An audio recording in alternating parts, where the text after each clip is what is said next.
Assalamualaikum warahmatullahi wabarakatuh. Bismillahirrahmanirrahim. Alhamdulillahirabbil alamin. Assalatu wassalamu ala asyrafil anbiya'i wal mursalin wa ala alihi wa sahbihi ajma'in. Amma ba'du. Langkung dipayung manggaran sami-sami manjatkeun puja segala puji ka Allah Gusti. Karena alhamdulillah dina ieu sama dina wani Sabtu ieu urang masih dipabari nikmat Allah, nikmat sehat, nikmat sabar. Hapunten abdi rada telat. Biasa masa pada enggal alasan daerah Cakwa ada berapa aja. Tapi suasana sekitar alhamdulillah orang saya masih diberi kesempatan karena melaksanakan rutinan juga Omni Sabtu ini. Mudah-mudahan orang-orang sadarian seluruh rahmat Allah Subhanahu wa Ta'ala. Amin ya rabbal alamin.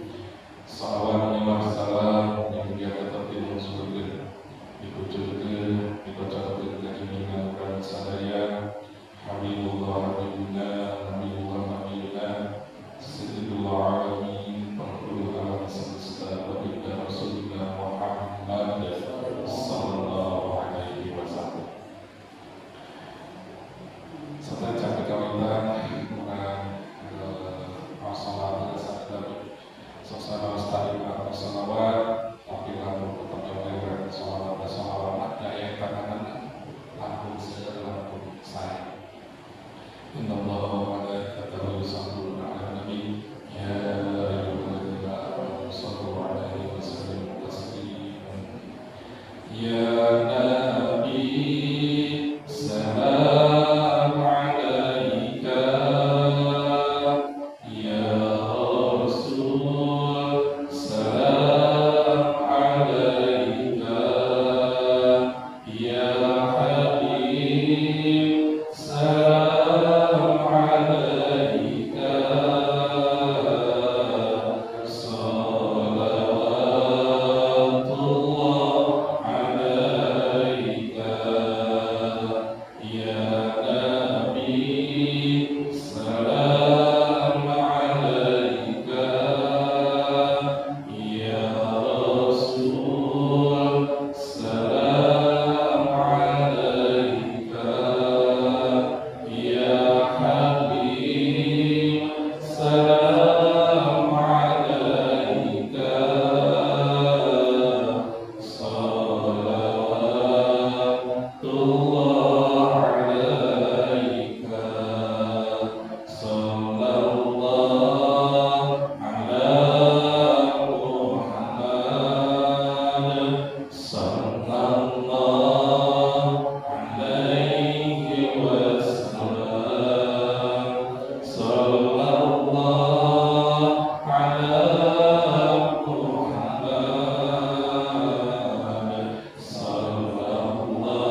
salah seorang yang disebut dengan gurunya daripada ulama-ulama Nusantara, yaitu Syekh Nawawi Al-Bantani atau Syekh Nawawi Al-Jami.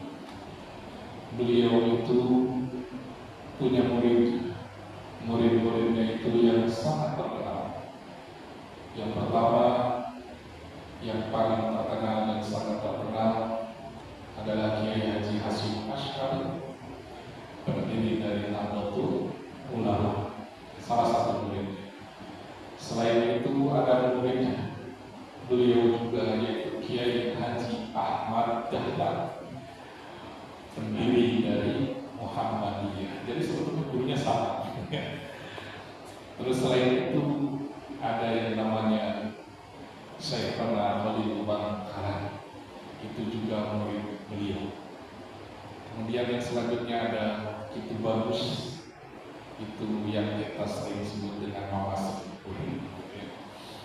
Kemudian Syekh Asnawi di Labuan Bajo di Labuan di Banten sana.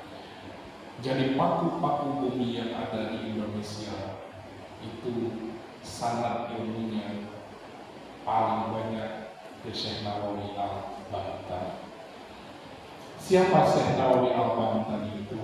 Beliau itu dulu mengarang sebuah kitab, menulis sebuah kitab. Kitab-kitab beliau kebanyakan ilmunya itu adalah syarah, memperjelas kitab yang sudah ada.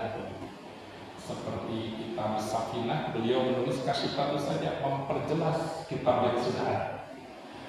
Salah satunya yaitu kitab Bidayatul Hidayah yang ditulis oleh Imam Ghazali, itu disyarah oleh beliau, maksudnya diperjelas oleh beliau.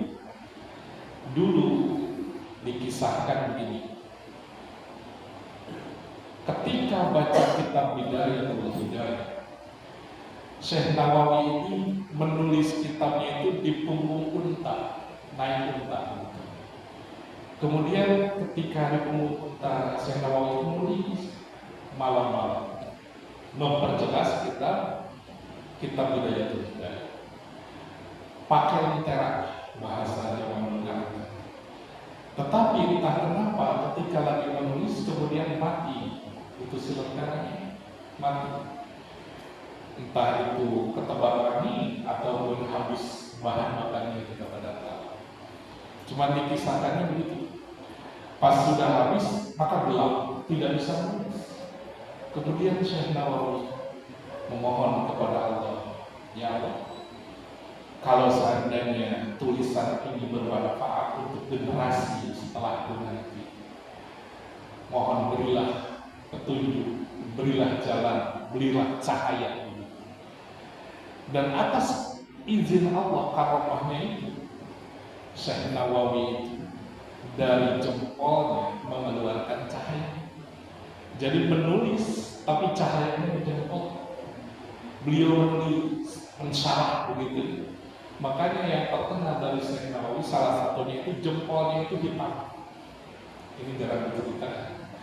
Jempolnya itu hitam karena ya salah satunya dulu karomahnya seperti itu. Ini karena kisah yang berkembang di pesantren. Ini boleh dipercaya, boleh tidak mau, tidak masalah. Karena ini adalah cerita yang berkembang di pesantren. Nah, beliau terus menulis gitu ya, dan dikisahkan beliau selesai menulisnya itu semalaman beres itu mensarah daripada kitab Bidayatul Hidayah. Setelah beres mensarah kitab Bidayatul Hidayah, kemudian dinamailah kitabnya itu Maraqil Ubudiyah atau Maraqil Ubudiyah, kitabnya ini. Nah itu kita sedang belajarnya begitu ya. Jadi sebetulnya kita itu sedang menggali ilmu dari Al-Imam Al-Ghazali melalui syarah daripada kitab yang ditulis oleh Syekh Nawawi Al-Bantani. Oleh karenanya kita lanjutkan bahasan kita ini, karena ini kitabnya kitab syarah jadi panjang sekali. Ini kalau ini kan nggak beres-beres gitu ya. Oleh karenanya malam ini coba kita selesaikan untuk masalah yang di WC saja, di WC saja. Karena ini kitab Imam Ghazali adalah kitab termasuk kitab tasawuf. Jadi ini kita bicaranya belajar tentang adab, begitu ya. Kita tidak akan membicarakan lagi tentang fardu, tentang rukun, tidak membicarakan itu lagi. Itu dianggap sudah khatam, sudah pintar kita, itu sudah tidak salah, tidak masalah gitu ya. Nah ini adab-adabannya begitu ya, afdal-afdalnya. Nah bulan kemarin kita sudah membahas, baru sampai kita masuk WC itu menggunakan kaki kiri, keluar kaki kanan gitu ya. Nah ternyata ada keutamaan di dalamnya. Ini dianjurkan. Kemarin itu baru sampai ketika kita sudah buang air kecil, Bapak Ibu, ini diusahakan dan dianjurkan kita untuk berdehem. Nah itu karena sok ayahnya anu di kamar mandi sok nah sok itu berdehem gitu.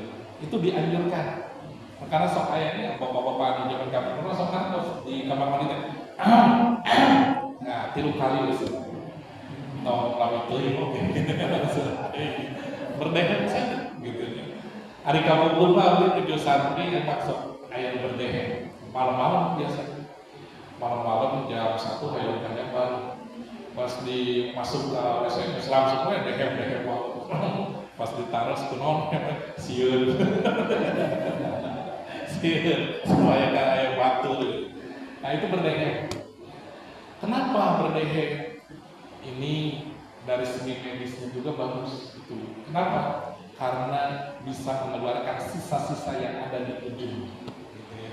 Makanya berdehem. Setelah ini beres berdehem begitu ya.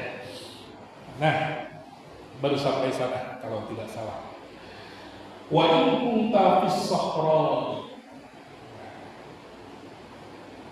Ya upamina kita halaman 12. Wa in kunta fis sahra, dan jikalau engkau berada di sahra. Sahra itu Sahara. Sahara itu padang pasir. Bahasa kitanya kita makan sudah tidak ada di padang pasir. Kita adanya umpamanya lagi naik gunung, lagi hiking, berada di pasir, itulah perbukitannya.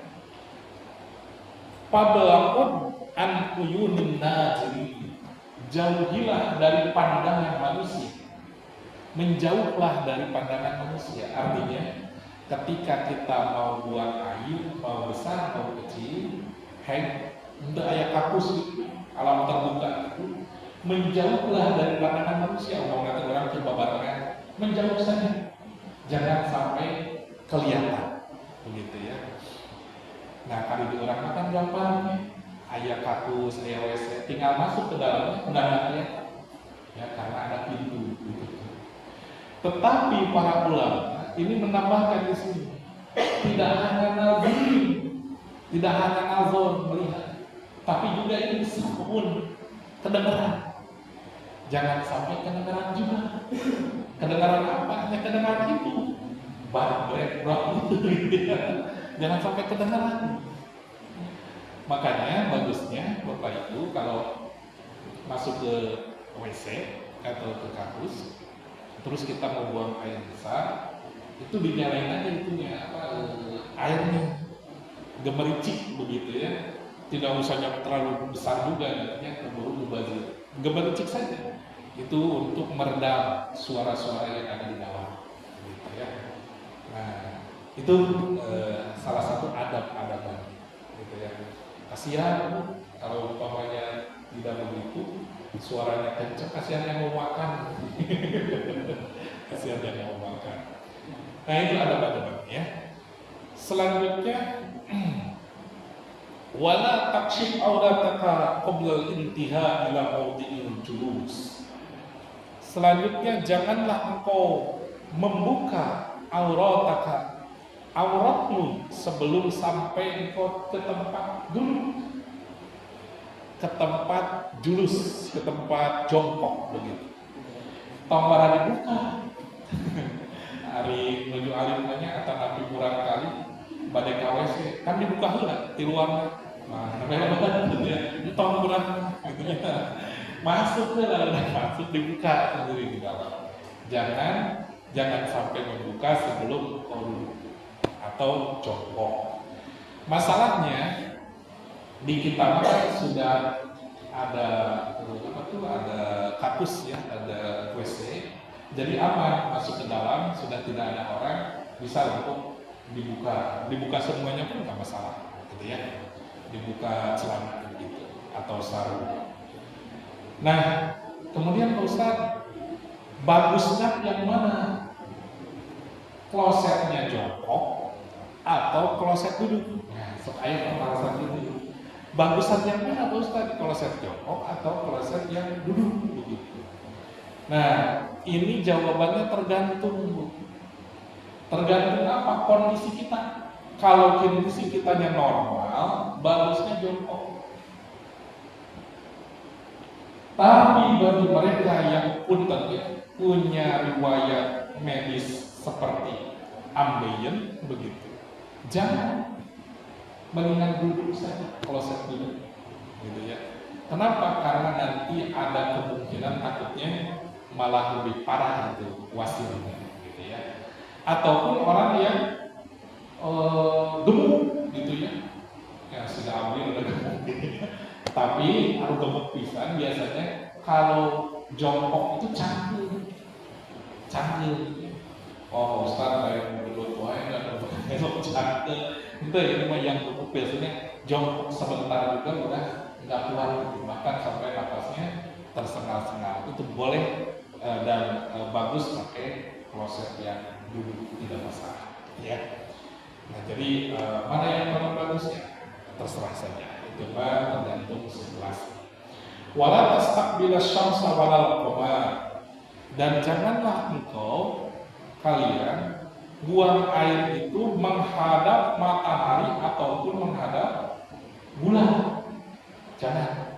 Kalau di tengah-tengah, kalau tidak ada buangan di tengah di gurun atau di pasir, di bukit, ketika malam jangan menghadap bulan, ataupun siang-siang jangan menghadap matahari. Ini dari segi medis nggak ada apapun dari segi medisnya. Sudah dicek di jurnal apapun tidak ada.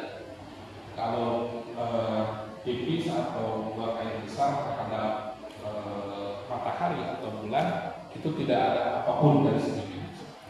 Tetapi kalau dari segi ilmu tasawuf itu kita itu menghormati, mengagumi yang namanya ciptaan Allah yang luar biasa. Ya salah satunya yaitu syams atau matahari. Jangan sampai kita menghadap ke sana itu diibaratkan kita itu mengkerdilkan, sedikit menghina begitulah. Jangan sampai begitu, itu menurut ilmu tasawuf, gitu ya. Nah, wala tastaqbilal qiblah wala tastaqbilha. Jangan engkau menghadap kiblat dan jangan membelakanginya. Nah, kalau menghadap kiblat, ini menghadap ataupun membelakangi nggak boleh. Ini mah termasuk di ketika si WC-nya itu tertutup juga. Jadi bagusnya mah walaupun tertutup tidak boleh menghadap atau membelakangi kiblat. Apanya? Tempat jongkoknya. Bagusnya begitu. Ya, bagusnya begitu. Jadi bagusnya didesain dari awalnya itu tidak menghadap begitu, gitu ya. Mau menghadap atau membelakangi. Tapi ini kan dari segi ilmu tasawufnya ya. Jangan sampai kita umpamanya baru dapat kabar nih, baru dapat ilmu nih, nggak boleh menghadap kiblat, ternyata wah di masjid itu di masjid yang sebelah sana ini menghadap kiblat, ini harus dihancurkan. Nggak boleh gitu ya. Kalau yang sudah jadi nggak boleh, terkecuali dia sanggup untuk menghancurkan kemudian menggantinya dengan uang dia, dengan harta dia, maka itu boleh. Tapi ngancur dengan atau ngomong cenah kengeng ilmu jangan menghadap kiblat. Ternyata di masjid yang sana menghadap kiblat, wah minta dihancurkan, nggak boleh, gitu ya, nggak boleh. Jadi kalau yang sudah ada tidak apa-apa. Nah, gitu ya.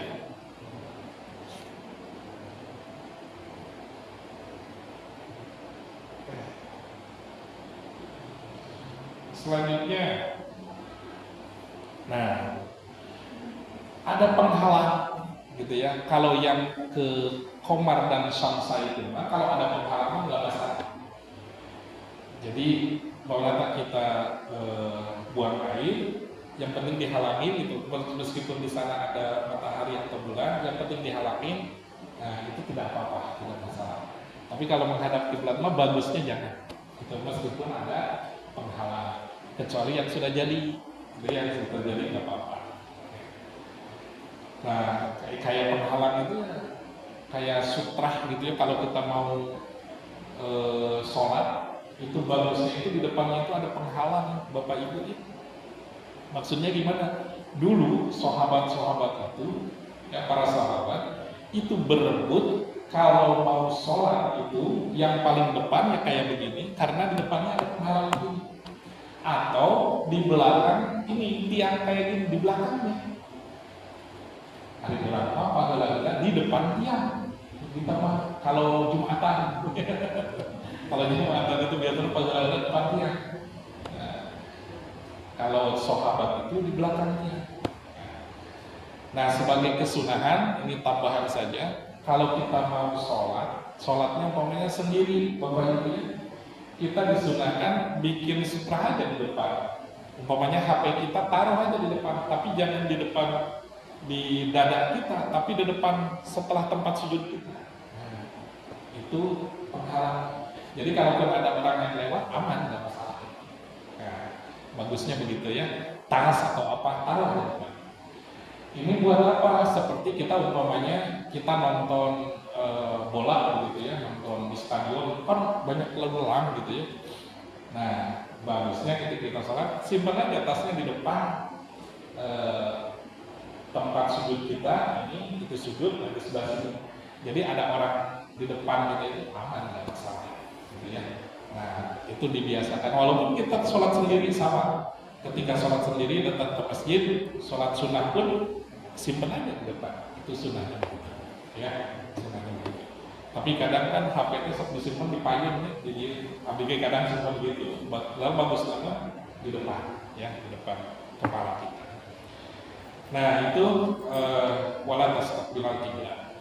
Selanjutnya wala tajlis, janganlah engkau duduk fi mahdasin nas, di tempat berkumpulnya manusia. Maksudnya janganlah kalian itu buang air di tempat kumpul manusia. Umpamanya di tempat itu teh sok aya kumpul urang yang pipis. Entong didinya. Umpamanya di urang banyak di mana? Di pos ronda. Tempat kumpul gitu kan. Jangan sampai pipis di pos ronda, di dekat pos ronda. Kasihan kayak yang kumpul bau naon gitu kan. Tetapi di sini ada pengecualian ternyata. Pengecualiannya di mana? Bal qad yajibu illa jima ala dzalika dam'um maksiyah. Terkecuali katanya kalau di tempat itu sok dipakai maksiat. Eta mah boleh. Eta mah boleh. Tapi dengan boleh tanda kutip ya, maksudnya begini. Wah, di dunia sok dipakai judi. Ayam pos ronda sebelah itu sok dipakai judi. Sok dipakai naon, sok pakai minum-minuman gitu. Ya. Nah, menurut dia mah boleh cina pipis di rumah. Pipis itu sanes naon supados teu karumpul ini. Tapi jangan sampai bermasalah lagi. Tidak segampang diperbolehkan jadi boleh. Tapi nanti dampaknya seperti apa? Dampaknya apa? Asalna dirinya pas geus dipipisan luka hiji neangan jelema nu dipipisan rasana di udara gitu. Hiji madorotna, nu kadua pindah ka pos ronda belah dibu. Ternyata jadi sama baik. Makanya kebolehannya ini harus sambil diperhitungkan, gitu ya, jangan sampai menimbulkan madarat. Nah itu ya. Selanjutnya supaya agak cepat, wala tablu fil ma'ir raqib. Tidak boleh juga kita itu pipis di air yang tenang, air anu ngabeuleut gitu. Walaupun airnya air besar, air sudah pula itu kolam gitu ya, kolam, kemudian kelihatan tenang walaupun mengalir sedikit, itu bagusnya tidak boleh pipis di sana. Hari orang masuk, iya, mau di kolam renang apa ini? Dan dukat ini, nah cuma sok air dengan lucu. Hari beres renang tuh sok aratu, sama apa gitu, gitunya itu nggak boleh, ya nggak boleh di air yang tenang. Tapi kalau airnya deras, seperti di Ciheak kemarin, ya, itu boleh karena airnya deras gitu ya, terus mengalir. Tapi kalau di kolam yang ngabak gitu, nggak boleh, gitu. Nggak boleh ya. Nah, apa fil fayakrahu mutlaqan jariyan kana aw raqidan mustajaban aula. Oh. Upami amma fil lail. Nah, ini berbeda dengan kondisi ketika malam. Kalau di malam hari, maka fayakrahu mutlaqan, itu memakruhnya mutlak, mau airnya tenang ataupun mengalir seperti di Ciheak kemarin. Kalau malam-malam pipis di sana, maka itu makruh hukumnya, tidak boleh. Kalau siang-siang mah justru yang mengalir boleh, yang tidak boleh itu yang tenang, airnya yang tenang. Kalau siang-siang, kalau malam-malam mah mau yang mengalir maupun yang tidak, itu makruh, tidak boleh. Kenapa? Li'anna al-ma'a bil-laili ma'wal jan. Karena kalau malam-malam itu air yang mengalir ataupun yang tenang itu tempatnya jin, katanya, gitu ya. Jadi tempat istirahatnya jin, tempat main-main jin itu di malam hari, di tempat air yang mengalir ataupun air yang tenang, begitu. Dan hari rama sampai nantinya pas kawas dekat pukul langsung curug, ada gitu ya. Itu nggak boleh, gitu ya, nggak boleh. Nah, selanjutnya watah tasyayyatul thamara. Yang selanjutnya nggak boleh juga pipis di bawah pohon, di bawah pohon, ya nggak boleh. Pohon di sini pohon yang berbuah, walaupun belum berbuah juga nggak boleh. Aduh, nggak masuknya, kita nggak masuknya, nggak boleh. Kenapa nggak boleh? Karena biasanya pohon-pohon yang rindang itu suka di cara tempat buat berlindung dari panas matahari. Biasa rusak tukang dagang, cantik, dan dunia kan bisa bau kan dunia. Wala fil hujri, dan tidak boleh juga buang air itu di lubang di tanah, nggak boleh. Ataupun yang lubangnya itu memanjang, kayak retakan begitu. Soalnya tangan atau panjang memanjang itu, entah hari keralin tengah aja yang anak itu teh, gitunya pipis kadinya, tapi amuliana tidak boleh. Kenapa? Karena takut di sana itu adalah tempatnya jin, salah satunya, gitu ya. Bahkan ini tidak bolehnya itu diriwayatkan begini, wa annahu qatalu Sa'ad ibnu Ubadah radhiyallahu taala anhu. Dulu sahabat Nabi ini, walaupun hadisnya tidak masyhur, ini ada yang mendebatkan, tapi cerita ini beredar di kalangan tabi'in. Ada sahabat yang bernama Sa'ad bin Ubadah itu meninggal, salah satunya karena jin. Karena salah satunya Sa'ad bin Ubadah pipis di lubang gitu ya, lubang yang ada di tanah. Itu sekelas sahabat. Kurang ujitkan takpol gitu ya.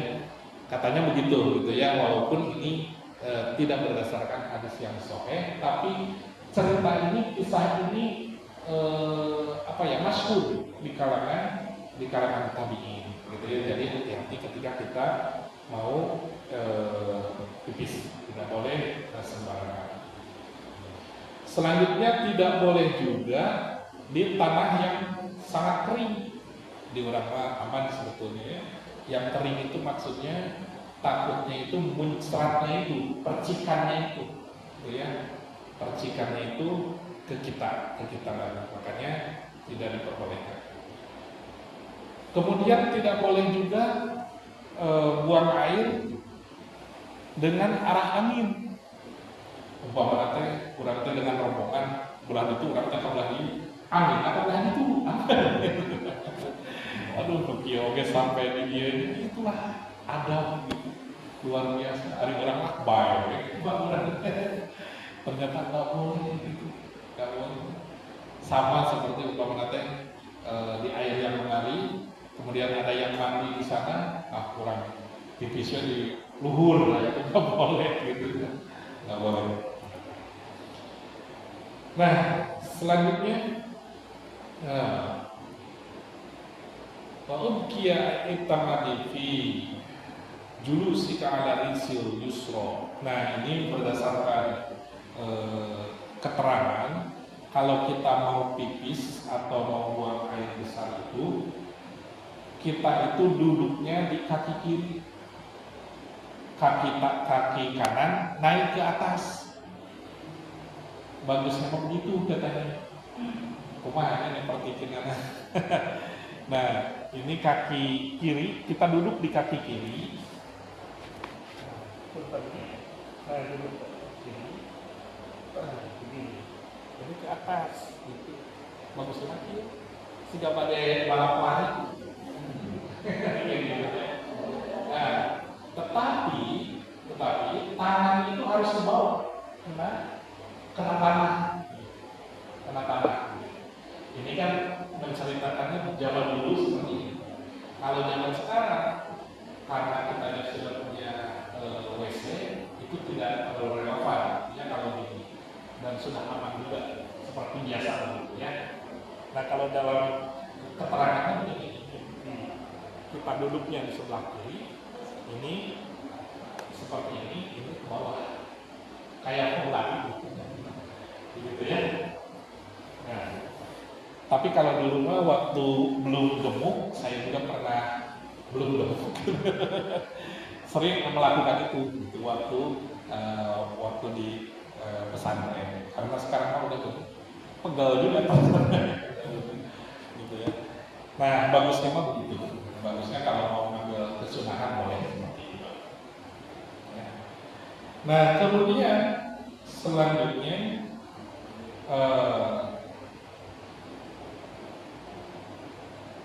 wala tabul qa'iman, jangan engkau buang air sambil berdiri. Nah, ini untuk laki-laki, buang air jangan sambil berdiri, diusahakan dengan jangan sambil berdiri. Illa an darurah, kecuali darurat kumaha, kurangnya darurat lain. Seperti darurat itu dalam perjalanan, kemudian kita naik bis, kemudian berhenti di pom bensin atau di rest area menyediakannya ya tempatnya yang berdiri begitu. Nah, itu boleh apa gitu ya. Cuman rada repotnya itu ketika mau bersuci gitu ya. Makanya bagusnya itu kemana-mana kita itu harus selalu sedia tisu, Bapak. Sedia aja tisu di pesang gitu. Kalau saya sih jarang tisu, tapi suka bawa kertas gitu ya, suka bawa kertas. Nah, tisu kenapa? Ya takutnya itu nggak ada airnya, gitu ya, nggak ada airnya. Tidak boleh langsung dengan tangan, langsung dengan airnya kan sedikit, nanti najisnya jadi kemana-mana. Bagusnya dengan tisu dulu 3 kali, setelah itu mah bisa pakai air, gitu ya, pakai air. Airnya sedikit nggak apa-apa. Kalaupun tidak pakai air tidak masalah, tidak masalah. Nah, tetapi Nabi pun juga dulu pernah buang air kecilnya itu sambil berdiri, pernah sekali-kali pernah. Dan itu kejadian itu ternyata di sini diceritakan ada 3 alasan. Alasan yang pertama, Nabi waktu itu sedang sakit, jadi buang airnya dengan berdiri. Yang kedua, Nabi itu sedang dalam pengobatan. Jadi dengan pengobatan itu, jadi buang airnya harus sambil berdiri. Nah, itu kalau kata dokter begitu harus berdiri. Ya. Tapi kata dokter sekarang pakai apa? Pakai pispot gitu ya? Pakai apa gitu ya? Udah terserah dokter ya. Kalau Nabi dulu pernah berdiri itu karena itu. Dan yang ketiga, kata ulama-ulama sebagian itu, Nabi pernah berdiri itu sambil berdiri karena di tempat itu banyak najis gitu. Atau banyak hal-hal yang menjijikan. Jadi kalau dulu atau sambil jongkok, takutnya nanti kena najis atau kena kotoran yang lain, seperti di tempat pembuangan sampah. Nah itu boleh sambil berdiri. Ya. Jadi bagi kita barokahnya apa? Barokahnya bagi kita kalau dalam kondisi-kondisi tertentu boleh kita buang air dengan berdiri, kondisi-kondisi tertentu. Kalau normal jangan, biasa saja, gitu ya, biasa saja. Mudah-mudahan ini. Karena itu yang dilakukan Nabi bukan berarti kita harus melakukan hal seperti itu, tapi dalam kondisi tertentu kita diperbolehkan. Gitu. Wajma fil istinja bainal isti'mal al-hajar wal mal. Nah, bagusnya dalam istinja itu, bersuci itu, bagus isti'mal sempurna itu dua-duanya, hajar dan mal. Batu dan air, dua-duanya. Jadi kalau kita mau bersuci, pakai batu dulu 3 kali, setelah itu pakai air, itu sempurna. Karena susah batu, pakai tisu dulu, tisu kemudian pakai air, itu sempurna. Begitu, ya. Kalau Ustaz atau ayat tisu mahal dan sebagainya. Kalau kami pilih salah sahiji, maka yang paling afdol adalah pakai air. Begitu. Kumaha Ustaz dapat tisu ukur. Pak besok ayahnya pas dokter ke WC di kota-kota biasa nama ayah tisu hukum kan dulu cair nanti mana minum gitu kumaha itu. Nah sebetulnya untuk kondisi di Indonesia Bapak Ibu semuanya, ini saya berdasarkan jurnal gitu ya. Kondisi di Indonesia itu nggak cocok sebetulnya. Nggak cocoknya kenapa? Karena punten yang kita buangnya pun banyak di Indonesia. Kalau di punten yang di luar negeri seperti di Korea dan sebagainya, itu mereka itu ya, punten ini berdasarkan jurnal ilmiah, mereka itu makannya tidak terlalu macam-macam, salah satunya itu. Yang kedua, yang dikeluarkan itu sedikit. Jadi pakai tisu pun beres gitu aman. Hari orang mana? Ayah sayur. Ending tos goreng gitu. Pas rada siang-siang nasi. Baca sarapan teh, ulen adalah sarapan. Selanjutnya hui. Macam-macam gitu ya. Ternyata untuk di Indonesia hanya tisu saja itu kurang cocok. Bahkan kalau di Korea itu Bapak Ibu semuanya itu orang-orang ini jarang mandi. Jangan dikira Bapak Ibu ya nonton drakor mana yang kemarin di apa tuh, di sungai itu yang paman siapa? Wah, ya paman-pamannya. Ya, jangan dikira orang-orang Korea itu badannya bagus terus kulitnya putih, jarang mandi. Kadang mandinya itu 2-3 hari baru mandi. Kenapa? Karena badannya itu emang gak bau. Ini berdasarkan jurnalnya. Bisa dicek di YouTube, benar nggak? Kadang pagi-pagi mandinya itu cuma cuci muka. Nah, kalau ya karena salah satu dari segi makan gitu ya. Kalau kita mah juara lah, insya Allah makan. Apalagi gorengan kita mantap gitu ya. Alhamdulillah masih diberikan kenikmatan itu gitu ya. Mereka kan tidak bisa sampai segitunya. Gitu ya. Nah itu ya. Jadi untuk di kita itu tak cocok kalau hanya dengan fisik saja atau dengan batuk saja, tidak cocok. Jadi bagusnya mah bisu kemudian pakai air. Atau kalau nggak mau dua-duanya air saja. Nggak apa-apa. Ada kita mah banyak air. Ya, banyak air. Nah, kemudian selanjutnya kita itu bagusnya itu batunya itu hanya satu, tapi ada tiga juru. Bagusnya itu jadi 1, 2, 3. Kalau nggak ada ya semuanya ada 3-3-nya. Ya.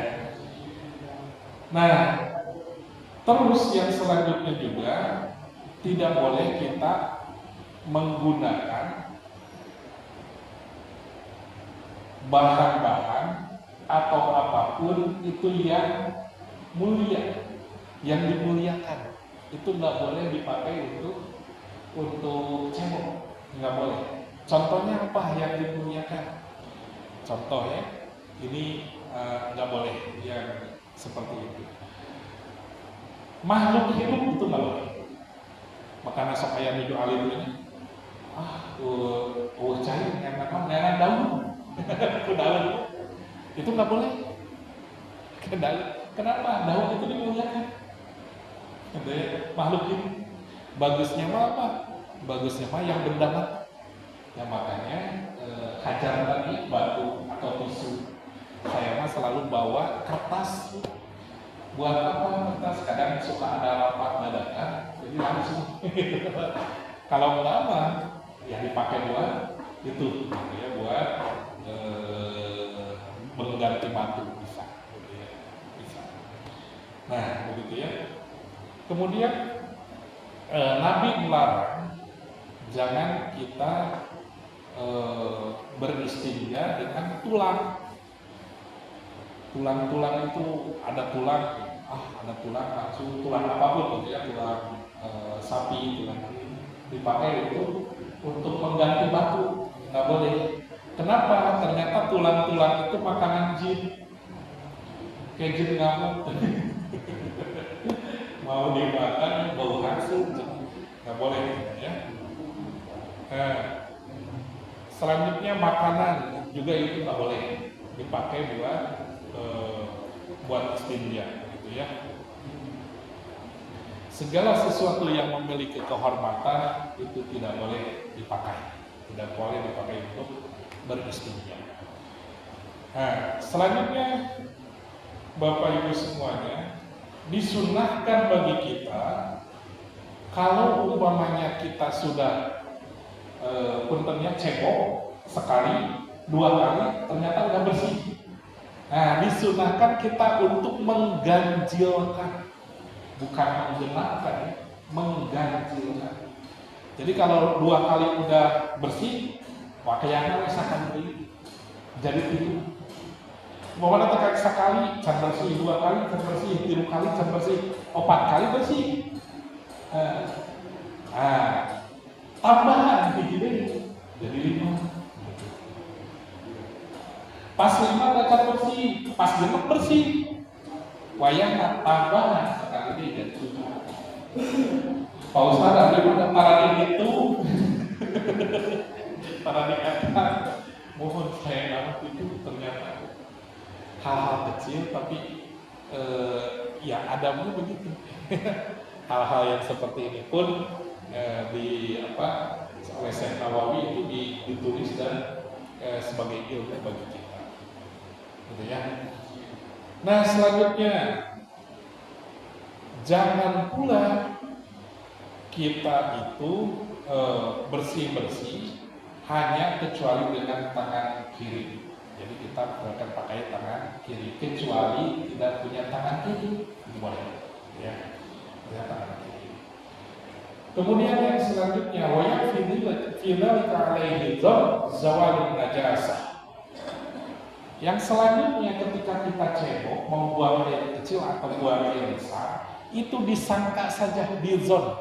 Zon itu menyangka saja ketika kita cebok, kemudian ya itu tos bersih, tos. Entok ibaratnya, ya bersih, cah. Terus ya bersih, cah. Terus nggak boleh. Jadi dianggap aja ini udah kayaknya udah bersih, udah selesai. Jangan sampai keterlaluan itu bagaimana? Jangan sampai mencium tangannya. Maksudnya kalau cebok bebek itu bersih, cah. Dicium lah tangannya, nggak boleh. Bau gitu ya. Nggak boleh ternyata. Ya, itu kan keterlaluan, israf, berlebihan. Jadi hanya berdasarkan sangkaan saja, zon gitu ya, dipakai sangkaan saja. Ini kayaknya udah bersih, udah selesai. Tangan kita bagaimana setelah itu? Tinggal kalau zaman dulu itu digosokkan ke tanah begitu, zaman belum ada sabun sekarang lah, tinggal cuci pakai sabun. Kalau tidak ada sabun, pakai air saja. Nah, selanjutnya, ini ketika ketika bersih-bersih itu kita berdoa, Allahumma tahhir qalbi minan nifaq wal farji minaz zina. Kalau saya dulu diajarinnya begitu. Kalau di kitab ini, Allahumma tahhir qalbi minan nifaq wa hasin farji minal fawahish. Tidak apa-apa, intinya sama gitu ya. Kalau dulu saya tuh sama ibu saya diajarinnya Allahumma tahhir qalbi minan nifaq wal farji minaz zina. Ya Allah, bersihkan qalbuku gitu ya, minan nifaq dari kemunafikan, wal farji minaz zina, dan farji itu dari perbuatan zina atau perbuatan fawahish yang kecil gitu. Apa doanya? Ya Allahumma tahhir qalbi minan nifaq wal farji minaz zina. Ya. Nah, selanjutnya saat ini ketika engkau sudah selesai gitu ya, ketika sudah selesai kemudian engkau itu jangan lorak-lirik ke kanan kiri, nggak boleh. Jadi setelah cebok dan itu beres itu tidak boleh bil ru'yah ilal yamin wasyimal. Tidak boleh melihat kanan, melihat kiri, melihat atas, melihat ke bawah, tidak boleh. Melihat farji tidak boleh. Gitu ya. Jadi kalau udah selesai, udah tutup, keluar.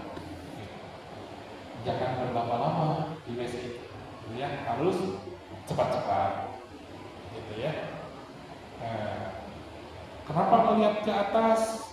Melihat sama, melihat langit tidak boleh. Setelah itu langsung beres, selesai. Kalau di kita kan kakus ya, WC ada atapnya, nggak boleh melihat ke atas. Ya. Dan berdoa pun tidak boleh. Tidak boleh kita berdoa melihat ke langit, gitu ya. Melihat ke langit tidak boleh, gitu ya. Nggak boleh. Tapi kalau di film-film ya makanya jangan tervirus film-film kalau lagi doa. Ya Allah, itu mata kalau dulu. Itu nggak boleh. Itu nggak ada adab, gitu ya. Nggak boleh, ya. Bagusnya ke bawah. Yang diperbolehkan kita menghadap ini mata ke atas itu hanya satu doa. Doa yang mana? Setelah kita wudhu. Setelah kita berwudhu, lalu kita doa. Yang doanya itu yang sudah pada hafal semua itu disunahkan kita sambil menghadap ke langit ke atas, gitu ya. Bahkan sunnahnya itu bukan yang masih di ini, tapi di luar menghadapnya ke langit, ke atas. Gitu. Itu bab wudhu. Nanti kita akan bicarakan di bab wudhu. Karena setelah ini babnya adab berwudhu. Gitu ya. Nah, untuk adab ke kamar mandi, kamar kecil sudah selesai sampai sekarang. Kontennya rada dipercepat karena nggak selesai udah lama, udah 10 tahun masih ya, di kampus terus-terusan.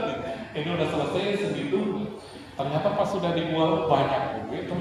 Ya Allah, ada kurang dilakukan ada mau disebutkan ini kurangannya gitu di rumah gitu. Nah, insya Allah nanti kedepannya masuk ke bab adabul wudu, adab-adab di dalam berwudu. Ternyata di berwudu itu luar biasa, jurnalnya sudah banyak, jurnal kesehatan sudah banyak. Nanti kita akan bahas berdasarkan kitab dari segi ilmu tasawufnya, kemudian jurnal kesehatan berdasarkan ilmu medisnya. Mudah-mudahan dua ini klop gitu ya. Tapi ingat, tujuan kita mah bukan hanya ingin sehatnya gitu ya, tapi tujuan kita adalah mengikuti adab-adab oleh para pendahulu kita, orang-orang soleh. Mudah-mudahan dapat berkah. Amin ya Allah ya Rabbal alamin. Cekap ya Ustaz Salaman, komputer, kasuhun, tanah yang berapa satu acara tamu dalam pakai semoga kalau saat mas pada angkat, tamu tadi mereka mendalami. Cekap Pak Indah, Bapak Ibu sadayana, salah jenah, Pak sadayana tutup, supados selaku Abdul, ngawas selalu yang tadi kata teh mengrupikeun keutamaan kanjeng Nabi Muhammad sallallahu alaihi wasallam. Salah sawios teh nyata kanjeng Nabi di mana buang air itu tidak terlihat. Jadi langsung ditelan oleh bumi. Karena kalau terlihat begitu para sahabat boro-boro bercanda gitu ya. Bahkan sebenarnya ada kisah yang beredar yang masyhur, walaupun ini tidak ada di dalam hadisnya, tapi ini masyhur, ada di sahabat dan ada di tabi'in yang terus diceritakan di kalangan pesantren. Dulu ada yang namanya Ummu Aiman atau Ummu Barokah namanya. Dulu ketika itu Nabi malam-malam menyimpan buang air kecilnya di bejana, disimpan di tempat tidur, di bawah tempat tidur.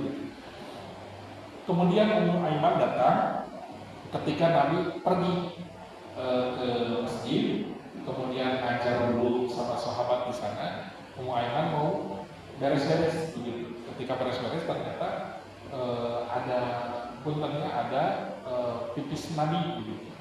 Kemudian sama Ummu Aiman itu diminum, gitu ya. Kenapa? Karena pipis Nabi itu seger, gitu ya. Beda dengan pipis ular. Segar. Ternyata apa yang terjadi ketika itu Nabi pulang, mencari bejana. Ketika di bejana itu ternyata nggak ada. Ditanya kepada siapa ini, di mana bejana itu? Kata Ummu Aiman, sudah dibuang. Kemana? Ke perutnya dan diminum. Apa kata Nabi? Nabi marah tidak? Nabi tersenyum kemudian mengatakan, wahai Ummu Aiman, engkau tidak akan pernah kena penyakit tentang perut, tidak akan pernah sakit perut seumur hidupnya, gitu ya. Seumur hidupnya Ummu Aiman itu tidak pernah sakit perut. Itu Nabi. Toh ayunannya kayak mengaku-ngaku. Bibi saya minum montong. Bohong. Kamu terus ngomong jengkolnya montong gitu ya. Isi sop ayamnya macam-macam jalan ayam gitu. Ataupun keringat sop ayamnya tidak keringat, keringat saya diminum montong gitu ya. Itu menjijikkan kecuali Nabi gitu ya. Nabi mau paboro sahabat kayak gitu. Nah, karena itu kekhususan yang salah satunya ada di Lam Yantalibi. Kalau Lam Yantalibi biasanya kalau saya di Cianjur selalu diadakan tiap hari gitu ya, karena ingin dapat barokahnya gitu ya. Maka orang sadayana ngawas selamat ya. Bismillahirrahmanirrahim. Lam yantalim qatu mutlaqan abada wa matasaba aslam fi madazan minhu dawatu malam tarab wa mawatohan dubabatun abadan bijismil hasan bihafika amiru yatur sabatat walayura asru maulin minhu fi awan wa qalbuhu lam yanam wa ainuhu nasab wa layura jillu fi syamsi tufatani kafahu qad alatan qawman idha jalasu ila wiladis ya Nabi Muhammad hadil khasa'is Adhabakun amina min syarri ma yuwas Rabil amin bihani maulaya salli wa sallim abada ala habibika khairil haqi kullihim huwa habibul ladzi turja syafa'atuhu likulli hawlin min ahwalikum tani ya Rabbi bil Mustafa balil maqasidana wa firmana ya wasi'al karami alhamdulillahirabbil alamin Allahumma shalli wa sallim ala sayyidina Muhammadin wa syafi'il alamin wa ala Muhammad wa sallallahu alaihi wa sallam rasulillah ajma'in amin ya rabbal alamin alhamdulillahirabbil alamin hamdan syakiran wa hamdan wafi'an wa hamdan nazilan ya rabbana lakal hamdu bil jalali wa sultani Allahumma shalli ala sayyidina Muhammad wa ala sayyidina Muhammad Allahumma shalli ala sayyidina Muhammad wa ala sayyidina Muhammad wa ala sayyidina Muhammad wa qad biyana wa sayyidina wa ala alihi wa ala sahbihi wa ala sahbihi jannah wa nisbihi wa sallallahu wa rahmatullahi wa barakatuh wa sallallahu wa sallam wa baraka wa jannah fi dunya wal akhirah wa ja'alna rabbaina wa bainana wa haqqina wa inna wa inna wa hayyana wa inna fi quburina wa syukran wa jalil wa qiyamana wa sirratan bi mawazin hasanatan wa barakatan wa amin wa sallallahu alaihi wasallam wa amin wa la tubarik bainana wa bainal khalaqa bi jawari karim maka tetap kali dengan Nabi Masih wa syahadu wa sallallahu alaihi wa sallam wa khairu min ajli wa ajli man wa bala ma'lam wa bika min syarri min ajli wa ajli man wa bala ma'lam Allahumma inna as'aluka bi asma'ikal husna bi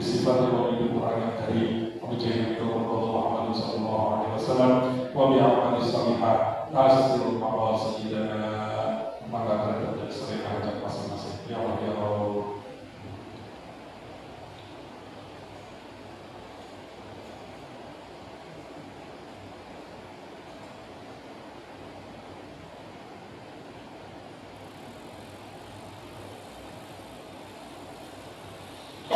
Amin amin ya Allah ya Rabbal alamin. Wassallallahu ala sayyidina Muhammadin wa ala alihi wasallam. Rabbana atina fid dunya hasanah wa fil akhirati hasanah wa qina adzabannar. Subhana rabbika rabbil izzati amma yasifun. Wa salamun ala mursalin walhamdulillahi rabbil alamin. Bi barakatil Qur'an. Al-Fatihah.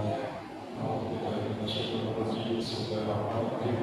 Alhamdulillahi rabbil alamin. Arrahmanir rahim. Maliki yaumiddin. Iyyaka na'budu wa iyyaka nasta'in. Mustaqim, siratal ladzina an'amta 'alaihim ghairil maghdubi 'alaihim waladdallin. Amin. Terima kasih.